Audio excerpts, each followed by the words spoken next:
अस्सलाम वालेकुम viewers, welcome back to my channel.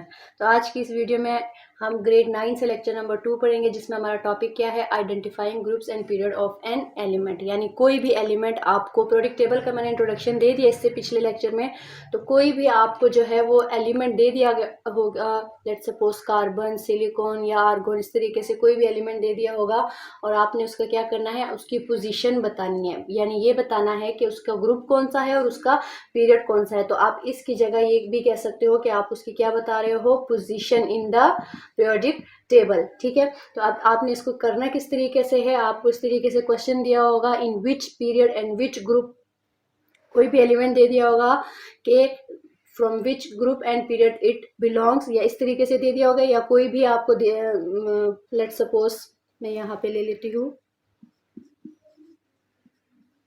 Aluminium.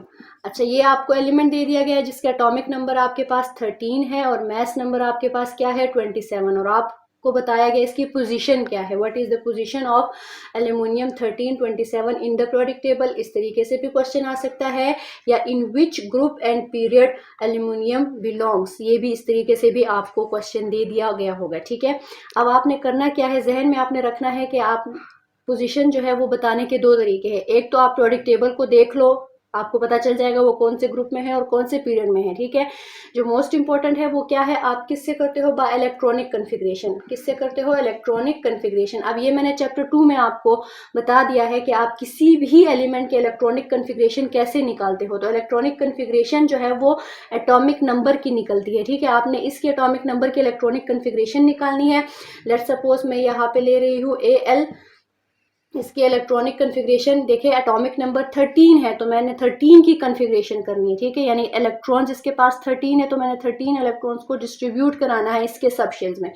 अब ये कैसे हो गया, ये 13 को आपने अरेंज करना है 1s2 2s2 2p6 3s2 3p1। अच्छा, ये सारा कौन सा सब शेल पहले आएगा, कौन सा सब शेल बाद में आएगा, ये मैं चैप्टर 2 में बता चुकी हूँ बहुत अच्छे तरीके से, और ट्रिक भी बताई है मैंने कि आप किस तरीके से कर सकते हो। ठीक है, तो अब यहाँ पे देखिए 10 और ये आपके पास 13। अब इससे पहले भी मैंने आपको शेल और सब शेल का भी बताया था। ठीक है, कि जिसके लिए n इज इक्वल टू 1 हो, ये आपके पास शेल नंबर होता है, इस तरफ ये जो लिखा होता है। ठीक है, n इज इक्वल टू 1 हो वो आपके पास k शेल होता है, 2 हो वो आपके पास क्या होता है l शेल, और 3 हो वो आपके पास क्या होता है m शेल, और अप टू ऑन ऐसे चलते जाते हैं। ठीक है, अब यहाँ पे देखिए इसके पास k l m 3 शेल्स है, जिसमें से लास्ट शेल इसका कौन सा है, m।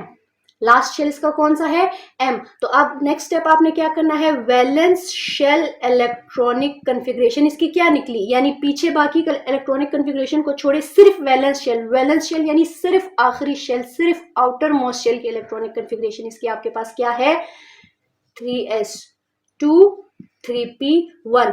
बाकी पीछे छोड़े, ये सारा आपके पास आखिरी शेल की कॉन्फ़िगरेशन है। इसके 3 शेल है, ये देखिए 1 2 3। ठीक है, अब ये 2 टाइम्स आया है तो ये एक ही शेल है, आगे ये इसके सब शेल है, ये मैं बहुत अच्छे तरीके से बता चुकी। ठीक है, और ये इसका 3 शेल्स है, जिसमें से तीसरा शेल इसका आखिरी शेल है, और तीसरे शेल की कॉन्फ़िगरेशन आपके पास क्या है 3s2 3p1। अब आपने पोजीशन कैसे बतानी है, तो आपने जहन में रखना है, मैंने आपको इससे पहले भी बताया था कि जो पीरियड होता है वो आपके पास क्या होता है, शेल नंबर। शेल नंबर होता है कि कोई अगर सेकंड पीरियड में है, तो ये इंट्रोडक्शन ऑफ पीरियोडिक टेबल में मैं बता चुकी हूँ कि अगर कोई सेकंड पीरियड में है it means it contain 2 shells. ठीक है, अगर वो थर्ड पीरियड में है it means it contain 3 shells. अब यहाँ पे अगर इसके पास 3 शेल्स है, इसका मतलब है ये पीरियड कौन से में होगा 3 में। इसका शेल कौन सा है m, और m के लिए n की वैल्यू क्या होती है 3, मींस इसके पास 3 शेल्स है। तो ये जो नंबर आपके पास होता है ये बताता है आपके पास पीरियड। ये जो नंबर होता है ये आपके पास क्या बताता है, पीरियड बताता है कि ये कौन से पीरियड से है, कौन से पीरियड से बिलोंग कर रहा है, पीरियड 3। तो आप क्या लिखेंगे, ये पीरियड इसका क्या है थर्ड है। अब इलेक्ट्रॉन्स आपको क्या बताते हैं, ये भी मैंने आपको पीरियोडिक टेबल वाले इंट्रोडक्शन में बता दिया था कि ग्रुप बेसिकली क्या होता है, ग्रुप होता है कि उस एलिमेंट के पास आखिरी शेल में कितने इलेक्ट्रॉन्स है। अगर एक इलेक्ट्रॉन है इसका मतलब है वो ग्रुप 1a में होगा, 2 इलेक्ट्रॉन्स है तो वो ग्रुप 2a में होगा। आपके तमाम एलिमेंट जो है वो सिर्फ ग्रुप a वाले आएंगे। ठीक है, ग्रुप b वाले इंक्लूड नहीं है। तो यहाँ पे देखिए इसके आखिरी शेल में कितने इलेक्ट्रॉन्स है, 2 ये हो गया, 1 ये, 3 इलेक्ट्रॉन्स है, इसलिए इसका ग्रुप आपके पास क्या होगा 3A, और आप रोमन में लिखेंगे इस तरीके से, ठीक है। और आप इसको सेंटेंस वाइज अगर लिखना चाहे तो for aluminium valence shell is M and for M shell N is equal to 3, therefore AL belongs to period 3rd and group 3A. Group 3A से क्यों, because it contain 3 valence electron, ठीक है। इस तरीके से आप सेंटेंस वाइज भी लिख सकते हैं और ऐसे भी लिख सकते हैं, ठीक है। आई होप आपको समझ आया होगा। ये कुछ मैं एलिमेंट्स दिख रही हूँ, आप इनकी घर में प्रैक्टिस करें कि किस तरीके से, जैसे कि मैग्नीशियम 24 आपके पास एक ये है, सिलिकॉन 14 28 एक आपके पास ये है।